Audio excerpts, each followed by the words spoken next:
এদিকে সাভার ও গাজীপুরের বেশিরভাগ কারখানা খুলেও নতুন ক্রয়াদেশ ও নির্ধারিত সময়ে পণ্য রপ্তানি নিয়ে রয়েছে শঙ্কা।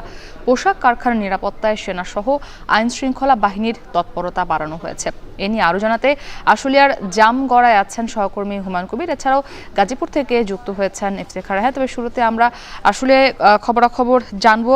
হুমায়ুন, সোমবারের মধ্যে পোশাক শ্রমিকদের বেতন ভাতা পরিশোধ করা হবে, তো এই নিয়ে শ্রমিক নেতাদের প্রতিক্রিয়া কি দেখছেন?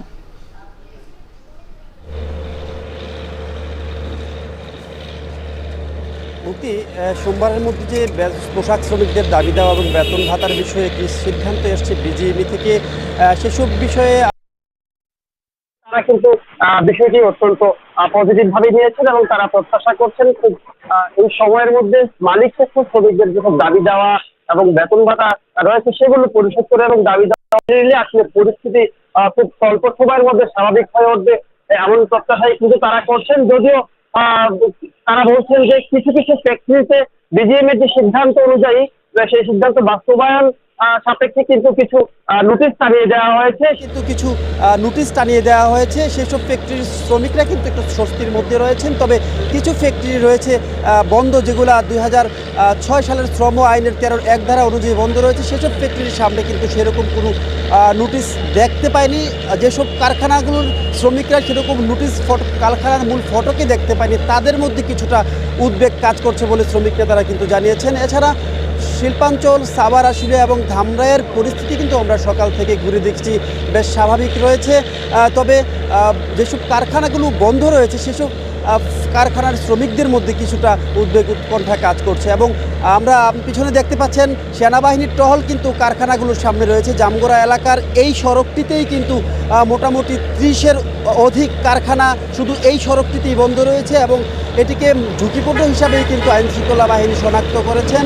ফলে কিন্তু এই জামগড়া বাইপাইল, এই যে আবদুল্লাপুর যে সড়ক, এই সড়কটির মোটামুটি নিরাপত্তা ব্যবস্থা কিন্তু জোর দেওয়া হয়েছে। সেনাবাহিনী, পুলিশ, বিজিবি সহ আইন শৃঙ্খলা বাহিনীর সদস্যরা কিন্তু সাদা পোশাকেও নিয়োজিত রয়েছেন, যাতে কোথাও কোনো অপ্রীতিকর ঘটনা বা বিশৃঙ্খল পরিস্থিতি আসলে সেগুলো আসলে সাথে সাথে নিরসন করা যায়। এছাড়া আমরা শ্রমিকদের সাথেও কিন্তু কথা বলেছি। তারা বলছেন তারা কিন্তু যে উদ্ভূত পরিস্থিতিতে আন্দোলন করছেন, সংগ্রাম করছেন এবং কর্মবিরতি পালন করছেন, তারা কিন্তু সে ধরনের কর্মবিরতি কিংবা আন্দোলন সংগ্রাম করতে চান না। তারা বলছেন তাদের যৌক্তিক দাবিগুলো মেনে নিয়ে যাতে দ্রুততম সময়ের মধ্যে ফ্যাক্টরিগুলো খুলে দেওয়া হয়, তাহলে তারা কাজে ফিরতে চাচ্ছেন। এবং শিল্প পুলিশের সাথে কথা বলেছি, তিনিও বলছেন এই পর্যন্ত শিল্পাঞ্চল আশুলিয়ার যে শিল্পাঞ্চল জোনের যে শিল্প পুলিশ 1-এর যিনি এসপি রয়েছেন, পুলিশ সুপার, তিনি বলছেন সকাল থেকে এ পর্যন্ত কোথাও কোনো অপ্রীতিকর ঘটনার খবর পাওয়া যায়নি এবং পরিস্থিতি স্বাভাবিক এবং শান্ত রয়েছে। এবার আমরা গাজীপুরের খবর জানবো। ইফতেখার, বেতন ভাতা পরিশোধের কথা জানালো বিজিএমইএ, তো শ্রমিক পক্ষ কি বলছে?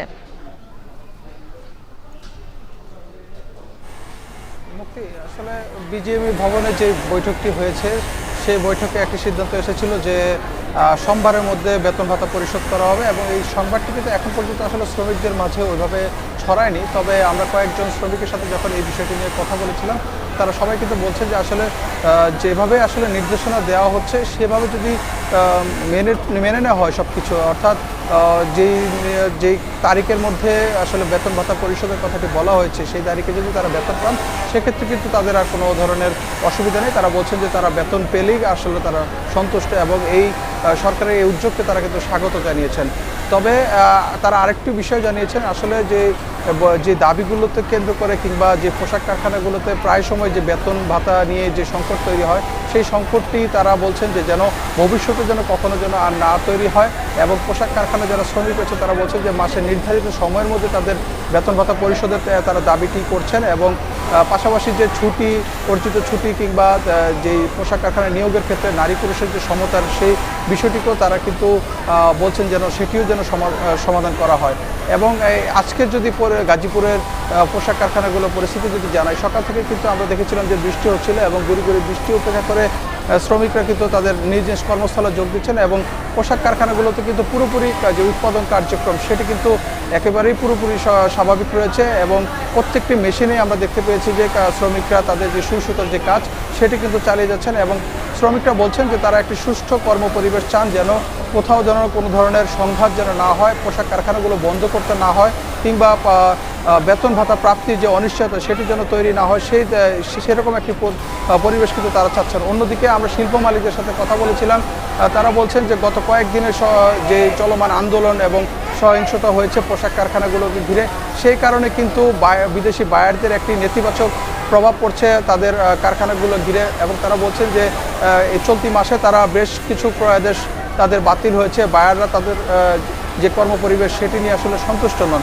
যে কারণে তারা একটি উদ্বেগ জানিয়েছেন যে ক্রয়াদেশ বাতিলের উদ্যোগ, এবং তারা বলছেন যে এভাবে যেন দ্রুত যেন এক কর্মপরিবেশ তৈরি হয় এবং তারাও যেন শিল্প প্রতিষ্ঠানগুলোতে আরেকটি দাবি করছেন যে গ্যাস এবং বিদ্যুতের যে সংকট সেটিও যেন সরকার যেন নিরসন করেন, তবেই কিন্তু তার কারখানাগুলোতে একেবারে নিরাপদ একটি কর্মপরিবেশ তৈরি হবে বলে তারা দাবি জানিয়েছেন। তো সব কিছু মিলিয়ে আজকে পোশাক কারখানার পরিবেশ একেবারেই স্বাভাবিক রয়েছে, উৎপাদন কার্যক্রম চলছে, শ্রমিকরা তাদের নিজ কর্মস্থলে যোগ দিয়েছে। তো এই ছিল আমার কাছে গাজীপুর থেকে পোশাক কারখানার সবশেষ তথ্য।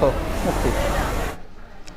সোমবার থেকে পোশাক শ্রমিকদের বেতন ভাতা পরিশোধ করা হবে, সেই বিষয়ে পোশাক কারখানার পরিস্থিতিগুলো এখন কেমন সেই বিষয়ে জানাতে গাজীপুর আশুলিয়া থেকে যুক্ত ছিলেন আমাদের সহকর্মীরা।